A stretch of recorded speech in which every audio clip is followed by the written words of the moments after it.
Hi, I'm Josh Feingold, and I want to talk with you today about the use and deployment of temperature data loggers. This is a variety of different loggers that I've used throughout my career as a marine scientist. You can start out with this unit over here, which is an analog unit, meaning that it takes temperatures on a piece of graph paper, which I'll show you in a little bit. And this is the thermistor. This is the part of the device that collects the temperature. This was the next generation. It's a digital unit that was able to take measurements about every 2 hours for almost a year. This unit here started being common in the mid-90s. These units were into the 80s, and this is through the 80s into the 90s. This is in the 90s, and it has increased memory and a longer duration battery. And then ultimately we wind up with these. These are the ones we're going to be using for our data collecting in this lab.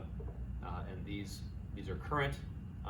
They use a lithium ion battery. They have a much higher memory, and they have a much longer duration. So basically what's happening is things are getting cheaper and better. These units here were around $750 each.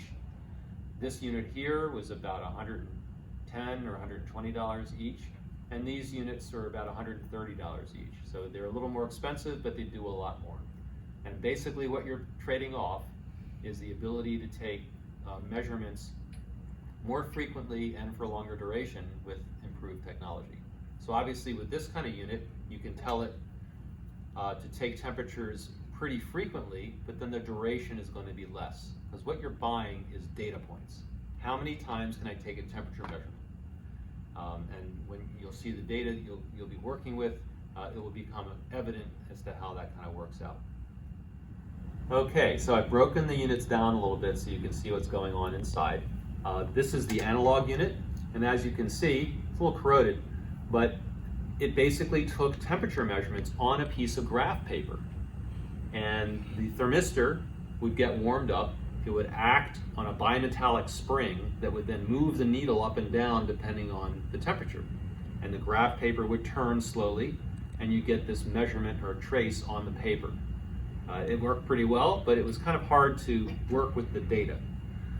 This is the first digital unit that I used, and basically they used the same housing since they already had them manufactured by the company, Ryan.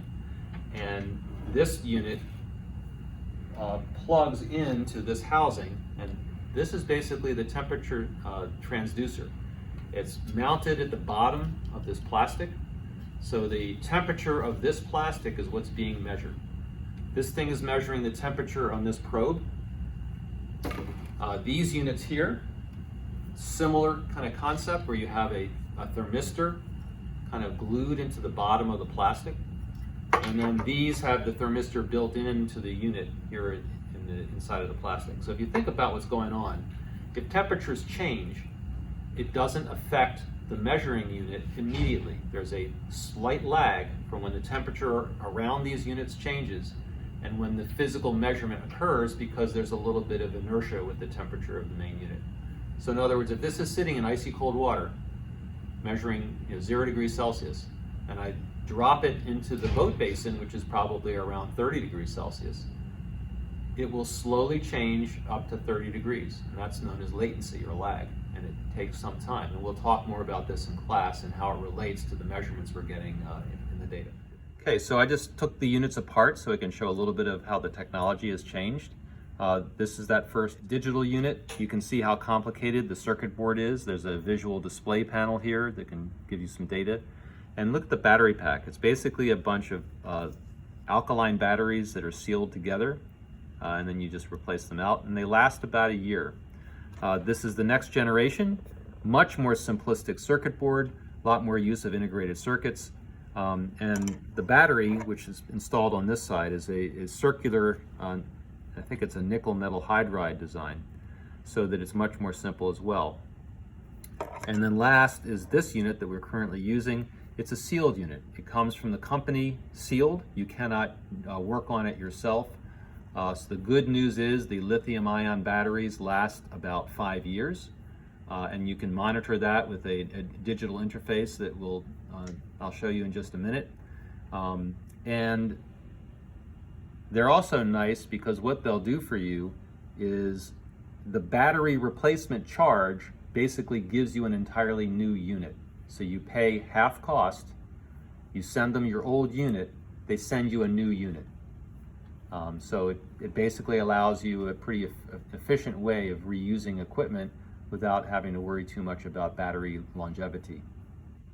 Okay, so I'm going to demonstrate quickly how we download data off of these new modern units.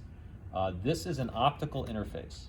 And so basically the way this works is there's an infrared beam that shoots out from this window, and it is picked up by this sensor, and it transmits the data optically into the program and collects the data that way. This is a really nice feature because it means you never have to break the seal on the unit. In the older models, you had to retrieve them, clean them, and then make sure you're in a dry environment before you could download the data. The other thing I didn't mention before is that the memory in these units is non-volatile, meaning once it's collected the data, it goes into a ROM read-only memory state. And if the power supply is lost, you still keep your data. And that was also the situation with the Hobo units that were the smaller ones before, but with the digital Ryan, that had volatile memory, which means if you ever lost your power, all your data disappeared. So this is clearly a better solution. And I'm going to go through the steps on how you interface with this unit. So basically you have to line up this line with the line on the logger and plug it in to the computer, the USB port. It will detect the unit. You can see here you've got power. And now I'm going to go to the device setting, and I'm just going to read out what's in there.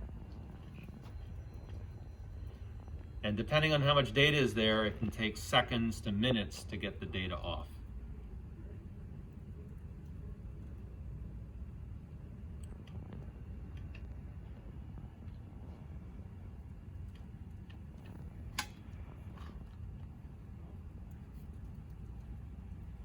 We're going to save the file, and you can do all kinds of customizations. I'm not going to care so much about some of these other attributes.